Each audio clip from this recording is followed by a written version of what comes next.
గణేశుడికి ఉన్న తల ఒక రాక్షసుడని మీకు తెలుసా? గజాసుడనే రాక్షసుడు కఠోరమైన తపస్సుతో శివుడిని మెప్పిస్తాడు. నీకు ఏం వరం కావాలో కోరుకో అని శివుడు అడగ్గా, శివయ్య మీరు ఎల్లప్పుడూ నా కడుపులో ఉండాలని వరం కోరుకుంటాడు. ఇచ్చిన మాట తప్పకూడదు కాబట్టి సరే అని గజాసురుడికి పొట్ట లోపలికి శివుడు వెళ్ళిపోతాడు. ఎన్ని రోజులు ఎన్ని నెలలు గడుస్తున్నా కూడా శివుడు ఇంటికి రాకపోవడంతో పార్వతీదేవి బాధపడుతూ విష్ణువు సహాయం కోరుతుంది. విష్ణువు గంగిరెద్దును ఆడించే వ్యక్తిలా వేషం మార్చుకుని నందిని కూడా తీసుకుని గజాసురుడి రాజ్యానికి వెళ్తాడు.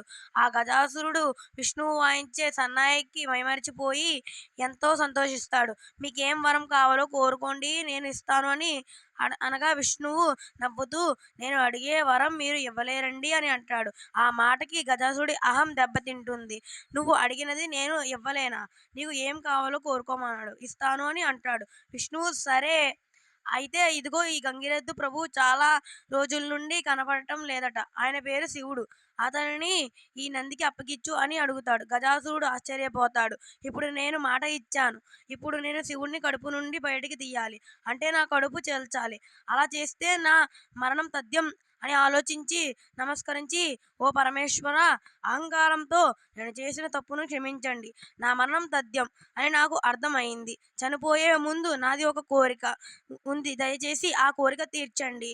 నేను చనిపోయిన తర్వాత కూడా ముల్లోకాల్లో నా శిరస్సుని పూజించేలా మీరే చేయాలి స్వామి అని కోరుకుంటాడు.